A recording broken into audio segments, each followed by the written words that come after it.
સફેદ રણમાં રાત્રિ એક પ્રવાસીની કહાણી. કચ્છના રણમાં જ્યાં ચાંદનીની ચાંદી જેવી ચમક મીઠાના સફેદ રણને અનંત આકાશ જેવું બનાવે છે, ત્યાં એક પ્રવાસી ચાલતો હતો. તેના પગલાં મીઠાની સપાટ જમીન પર ધીમે ધીમે પડતા હતા અને દરેક પગલા સાથે એક વિચિત્ર અવાજ સંભળાતો હતો, જાણે કોઈ તેનું નામ બોલાવતું હોય. આ રાત્રિ કોઈ સામાન્ય રાત્રિ નહોતી. આ તો ચીરબત્તીની રાત્રિ હતી, જ્યાં રહસ્યમય પ્રકાશ નૃત્ય કરે છે અને અદૃશ્ય શક્તિઓ જાગૃત થાય છે. પ્રવાસીનું નામ અર્જુન હતું. તે મુંબઈથી આવ્યો હતો, પોતાના જીવનમાં કંઈક અર્થ શોધવા. પણ આ રણમાં તેને જે મળ્યું તે તેની કલ્પના કરતાં પણ વધુ રહસ્યમય હતું. દૂર ક્ષિતિજ પર એક ચમકતો પ્રકાશ દેખાયો, એક મૃગજળ જેવું કંઈક. પણ આ મૃગજળ અલગ હતું. તે તેનું નામ જાણતું હતું, અર્જુન. અર્જુન. હવામાં ધીમો અવાજ ગુંજતો હતો. તેના હૃદયમાં એક વિચિત્ર ખેંચાણ થયું, જાણે કોઈ અદૃશ્ય દોરી તેને તે પ્રકાશ તરફ ખેંચી રહી હોય. કચ્છના સફેદ રણમાં હજારો વર્ષોથી અનેક કહાણીઓ છુપાયેલી છે. સિંધુ સભ્યતાના લોકો અહીં વસતા હતા. ધોળાવીરા શહેર આ જ રણમાં ફૂલ્યું ફાલ્યું હતું. મૌર્ય અને ગુપ્ત સામ્રાજ્યના રાજાઓએ આ ભૂમિ પર રાજ કર્યું હતું. પણ આ બધા ઇતિહાસ કરતાં પણ જૂની કહાણીઓ આ રણમાં છુપાયેલી છે. એવી કહાણીઓ જે માત્ર ચાંદની રાતે જ સાંભળવા મળે છે. અર્જુન આગળ વધતો ગયો, તે ચમકતા પ્રકાશની પાછળ. તેના પગ મીઠાના સ્ફટિકો પર લપસતા હતા, પણ તે રોકાયો નહીં.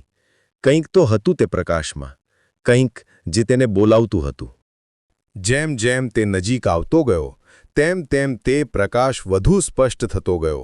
તે કોઈ સામાન્ય મૃગજળ નહોતું. તે એક આકૃતિ હતી, એક સ્ત્રીની આકૃતિ. સફેદ વસ્ત્રોમાં લપેટાયેલી, તેના વાળ હવામાં લહેરાતા હતા. તેના ચહેરા પર એક રહસ્યમય સ્મિત હતું અને તેની આંખોમાં હજારો વર્ષોનું જ્ઞાન છુપાયેલું હતું. અર્જુન, તેણે કહ્યું. તેનો અવાજ હવા જેવો મધુર હતો. તું આવ્યો છે, હું તારી રાહ જોતી હતી. અર્જુનના હૃદયમાં ધડકારા વધી ગયા. આ કોણ હતી? કેમ તેનું નામ જાણતી હતી? અને કેમ તેને લાગતું હતું કે તે તેને પહેલાથી ઓળખતી હતી? તું કોણ છે? અર્જુને પૂછ્યું. તેનો અવાજ કંપતો હતો. સ્ત્રીએ હસીને કહ્યું, હું આ રણની રક્ષક છું અર્જુન. હજારો વર્ષોથી હું અહીં છું, એવા લોકોની રાહ જોતી જેઓ સત્ય શોધવા આવે છે.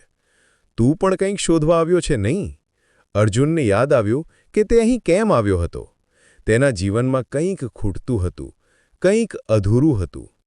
તે પોતાની ઓળખ શોધવા આવ્યો હતો, પોતાના હેતુ શોધવા આવ્યો હતો. હા, તેણે કહ્યું, હું મારી જાતને શોધવા આવ્યો છું. સ્ત્રીએ તેના હાથ તરફ હાથ લંબાવ્યો. તો આવ, હું તને તારી સાચી કહાની બતાવું. જેમ જેમ અર્જુને તેનો હાથ પકડ્યો, તેમ તેમ આખું રણ બદલાઈ ગયું. સફેદ મીઠાની જગ્યાએ લીલા ઘાસના મેદાનો દેખાયા, જ્યાં હજારો વર્ષ પહેલાં સિંધુ સભ્યતાના લોકો રહેતા હતા. તેણે જોયું કે કેવી રીતે આ જમીન પર મહાન શહેરો બન્યા હતા, કેવી રીતે વેપારીઓ અહીંથી દૂર દૂરના દેશોમાં જતા હતા. તેણે જોયું કે કેવી રીતે આ જમીન પર મૌર્ય સામ્રાજ્યના સૈનિકો ચાલતા હતા, કેવી રીતે ગુપ્ત કાળમાં અહીં કલા અને સંસ્કૃતિ ફૂલી ફાલી હતી. પણ સૌથી અદ્ભુત વાત એ હતી કે આ બધા દૃશ્યોમાં તેને પોતાની જાત દેખાતી હતી, વિવિધ રૂપોમાં, વિવિધ સમયોમાં, પણ હંમેશા તે જ આત્મા, તે જ અર્જુન. તું સમજો? સ્ત્રીએ પૂછ્યું. તું માત્ર આ જન્મનો અર્જુન નથી, તું આ જમીનનો પુત્ર છે, આ રણનો રક્ષક છે. હજારો વર્ષોથી તું વિવિધ રૂપોમાં અહીં આવતો રહ્યો છે, આ ભૂમિની સેવા કરવા, તેની રક્ષા કરવા. અર્જુનને સમજાયું કે તે કેમ આ રણ તરફ આકર્ષાયો હતો, કેમ તેને લાગતું હતું કે તે અહીં ઘરે છે. તે આ જમીનનો ભાગ હતો, આ રણની આત્મા હતો. પણ હવે મારું કામ શું છે? તેણે આકાશ તરફ જોયું, જ્યાં તારાઓ ચમકતા હતા. તારું કામ છે આ રણની કહાણીઓ દુનિયાને કહેવાની, આ જમીનના ઇતિહાસને જીવંત રાખવાની.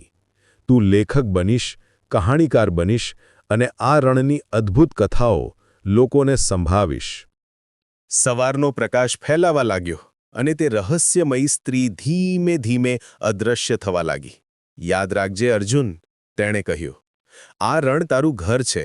જ્યારે પણ તને લાગે કે તું ભટકી ગયો છે, અહીં પાછો આવજે. આ સફેદ રણ હંમેશા તારી રાહ જોશે. અર્જુન એકલો ઊભો રહ્યો, પણ તે હવે એકલો ન હતો.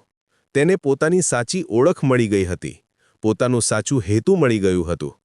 તે આ રણનો પુત્ર હતો, આ જમીનનો કહાણીકાર હતો. અને આજથી તે આ કચ્છના સફેદ રણની અદ્ભુત કહાણીઓ દુનિયાને કહેશે, જેથી આ પવિત્ર ભૂમિનું મહત્વ કોઈ ભૂલી ના જાય.